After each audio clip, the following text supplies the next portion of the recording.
Godmorgen, klokken er 5, og jeg står nu ved Stenhøj Strand i Vejle.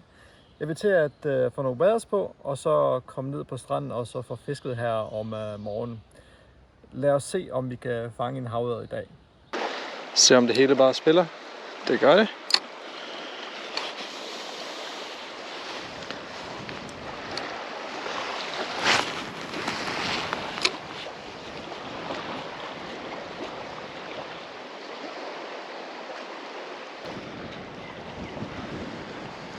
Jeg tror, at sigtbarheden i vandet er lige med 0 lige nu.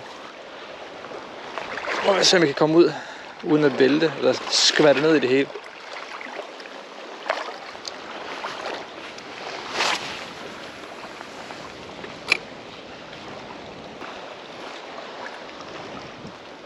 Selvom vi er i starten af juli måned, så er det noget køligt. Og det er også derfor, jeg har taget et par handsker på. I det mindste skal man se de her skrigende farver.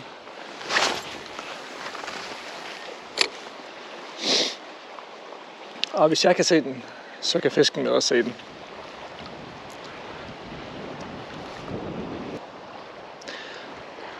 Og lige nu er jeg på den nordlige del af Vejle Fjord. Helt ude ved enden. Så hvis vi kigger lige over, så må det jo være Fyn, at vi kigger over til.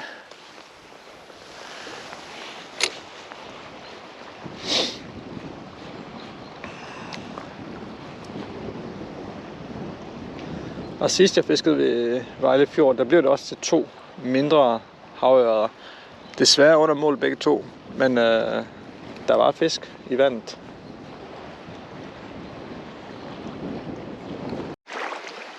Det er ikke den nemmeste terræn at gå i. Og sådan ved andet skridt, så er det sådan relativt dybt. Ved andet skridt, så er det lavt. Og det jeg ser her foran mig, det er nogenlunde sådan, som det også ser ud her, hvor jeg går på. Så der er masser af større sten og små sten. Så det er om lige at tage små, korte skridt. Så det er ikke et sted at fiske, hvis man har i hvert fald dårlige hofter eller gangbesvær på en eller anden måde.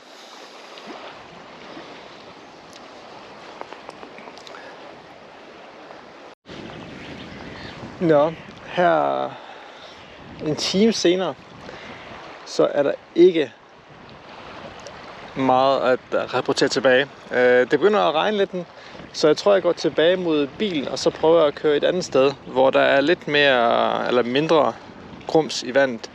Fordi at sigtbarheden er godt nok ikke særlig høj lige her. Så jeg prøver at gå tilbage til bilen, og så kører jeg lige til næste spot. Så må vi lige ses igen. Som I kan se, så er jeg gået helt tilbage til starten af Vejle Fjord. Jeg er lige nu ved Vejle Fjordbroen. Det har været noget af en underlig morgenstart. Først og fremmest, hvor jeg startede ud, der var der simpelthen alt for grynet i vandet. Det var ikke til at se noget som helst. Så tog jeg en smut til Juelsminde, hvor jeg besøgte et par spots derovre. Men alle steder var der giga høje bølger og mega meget vind. Så det var faktisk ikke til at komme ud til revene, for det var så høje bølger. Og derfor har jeg besluttet mig nu at komme tilbage til Vejle Fjord, hvor jeg gik ind i Tisbjerg Strand, og vil nu bevæge mig mod Skyttehuset. Det er ikke optimale fiskesteder, men nu tænker jeg, at nu skal de sidste par timer bruges. Om ikke andet, så bare på hyggekaste.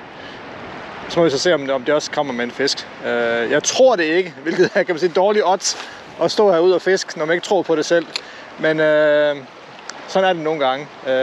Altså vandet er jo perfekt, efter min optik, til havørreder. Det er køligt, der er bølger, der er vind og lettere overskyet, så altså forholdene er der. Men Vejle Fjord har bare mangel på fisk. Så må vi så se, om det giver noget.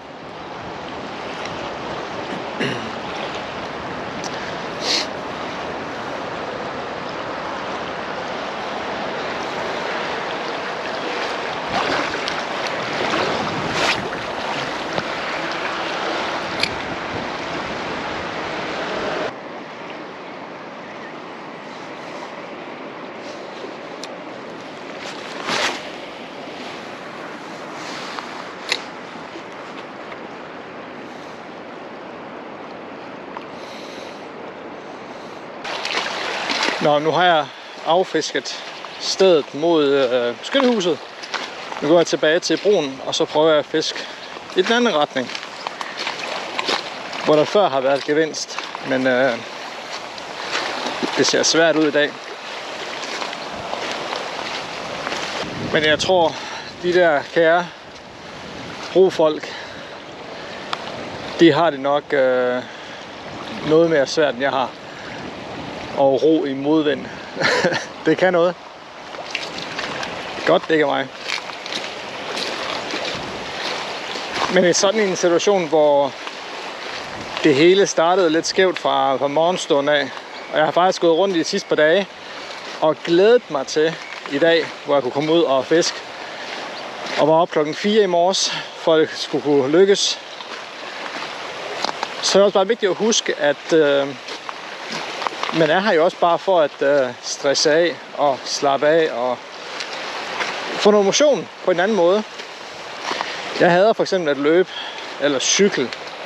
Så det her med at kunne få lov til at gå i flere kilometer langs stranden og kysten, det er også en motion på en helt anden plan. Så selvom det starter lidt sort, så er det jo stadigvæk en god oplevelse. Og det er jo tørt. Det havde været værre, hvis det havde regnet. Så. Men nu må vi se. Forbi der er sådan en muslinge, bakke lige herude på den anden side af broen. Og jeg har før fanget fisk lige der omkring ud til sejleranden. Så må det ikke også gerne gemme sig en fisk. Det er sket.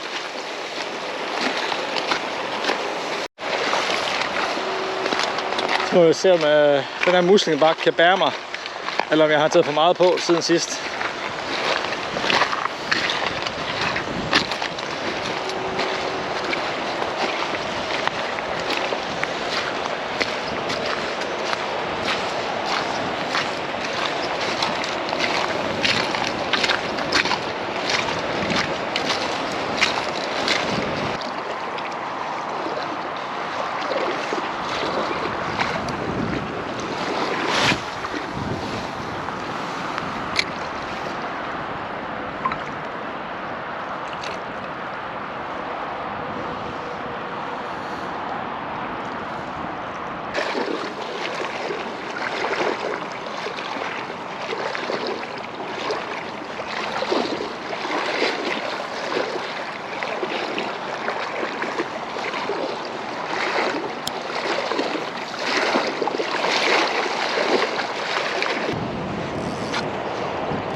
Så har vi en lille pause, og så prøver vi lige at skifte til noget andet avn.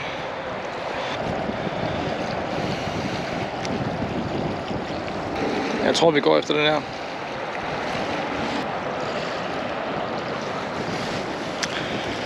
Sådan. Så er den rigget om. Så, mine damer og herrer. Så ser det ud til, at der er en fisk på krogen. Kom så.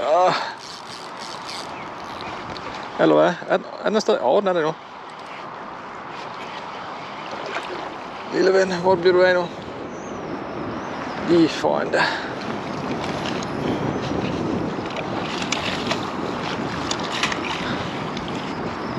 Kom så.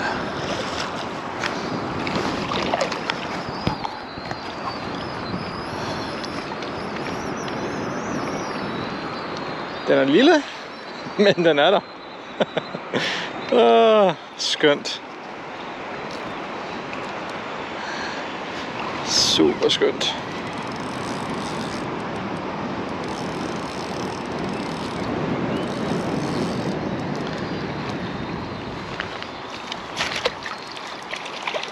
Kom så her. Hold op.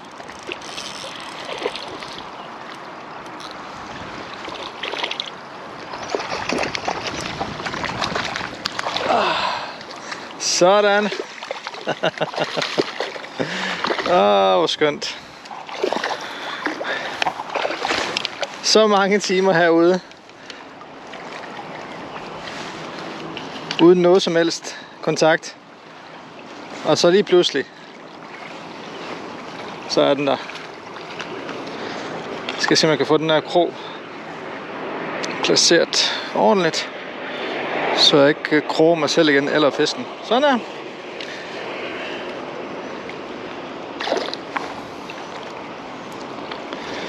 Kom så her.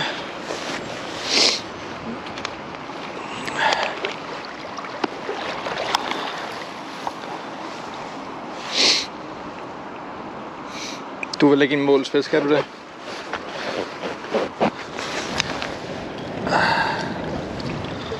Det tror jeg faktisk godt, du er. I og med, at du er min første målfisk, kære fisk, så er jeg faktisk nødt til at tage dig med hjem. Også selvom du ikke er den største af slagsen. Det beklager jeg. Skal jeg se, hvor hul har jeg min målbånd. Nu har jeg målt den, og den var akkurat 40 cm. Og det synes jeg var lige lille nok alligevel. Så nu sætter jeg den fri igen, så den kan blive endnu større til næste gang. Men mine damer og herrer, det her det er min første målsfisk. Også selvom det lige er på målstregen. Sådan. Fedt. Nej, hvor er det fedt. Så bliver det alligevel en god dag. Også selvom det kun var den ene fisk. Men nu giver jeg den lige en time mere. Og så ser jeg, om der er flere fisk herude. Det tænker jeg, der er. Og det var selvfølgelig på en... ja, selvfølgelig. Den var fanget på den her Westin D360. Anden version i 22 gram. Som ser sådan noget. Lad os prøve at se, om der er flere fisk derude.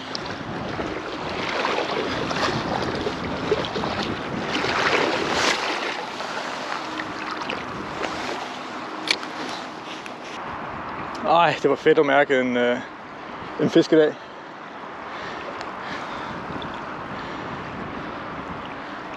Så har det hele ikke været forgæves.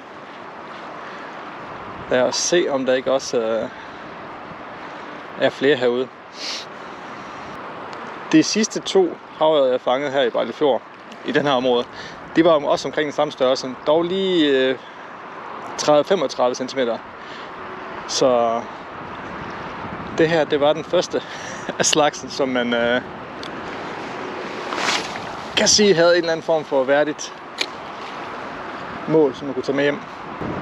Men vejrforholdene skifter meget fra at være helt dyst og mørk og blæsende til at være solklart og næsten ingen vind. Det er altså sjovt, at det kan skifte på et kvarter så hurtigt. Fedt. Hvor er det sjovt, man kan blive, eller hvor man kan komme op og køre så meget over en lille dyr som en lille fisk.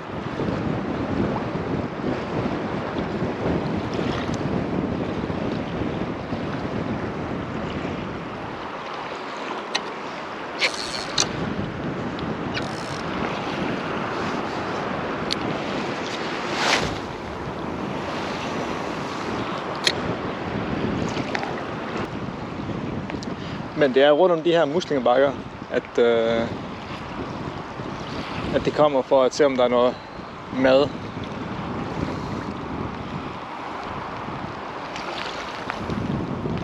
Og nu kommer regnen også. Men ved du hvad, det gør ikke noget. Det gør overhovedet ikke noget. For jeg har allerede fanget en fisk. Det er ikke en nultur. Det med. Prøv lige at se, hvad der er på kroget. Jeg tror, den er under mål. En lille bitte fladfisk af en art. Jeg er ikke ekspert i, hvilken art det er. Men det er da helt vildt. Så vi kan få en afkrog, uden at gøre alt for meget skade på den. Lille ven. Det tror jeg ikke, du overlever det her. Den går du lige igennem hjernen på dig nærmest. Nå, held og lykke med det.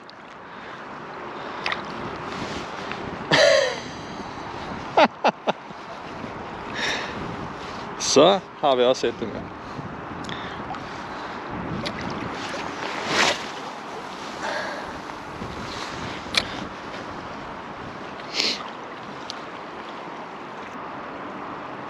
Hov. Er det bare muslinger, eller er der virkelig fisk derude? Lad os lige se. Hvad siger krogen? Den siger ikke noget. Jeg skal lige prøve igen. Jeg er bange for, at der er noget mere lavvand derovre. Og derfor er det bare bunden, Der sidder der sikkert nogle af jer derude og bare er færdige af grin over, at jeg kan være imponeret over at fange de her 2 små sataner her. Men vi skal jo alle sammen starte et sted. Og for hver gang man fanger en fisk, så får man noget selvtillid og noget boost, og man tror mere på sig selv, at det man gør, det er et eller andet sted rigtigt. Og så er det bare om at komme ud og fange den helt store fisk på et eller andet tidspunkt, når den strejfer forbi.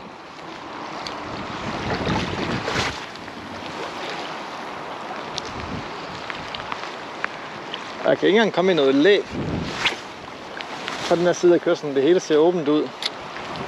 Så jeg må bare stå herude og tage det som en mand.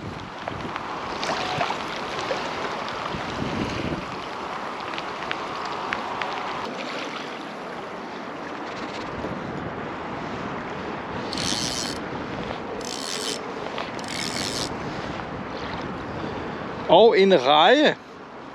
Jamen, hej, hvor det går.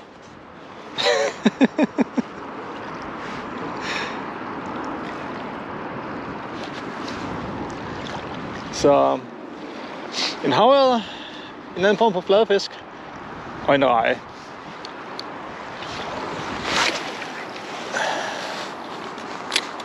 Hvordan man fanger en reje med en gennemløber, det er min hemmelighed. Det fortæller jeg ikke. Men hvor der er rejer, er der også større fisk. Så det er jo gode tegn her i Vejle Fjord.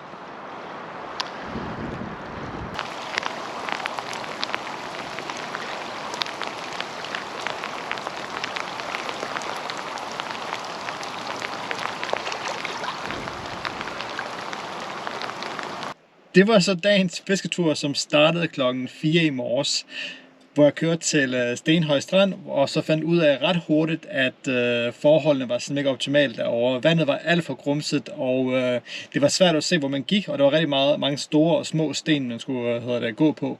Så det var sindssygt glat, og jeg valgte så at gå tilbage til bilen og køre til Juelsminde. Der fiskede jeg i et kvarters tid, 20 minutter, og måtte så igen køre videre, fordi der var alt for høje bølger, og jeg kunne slet ikke nå ud til revet, på grund af at vandstanden var så høj.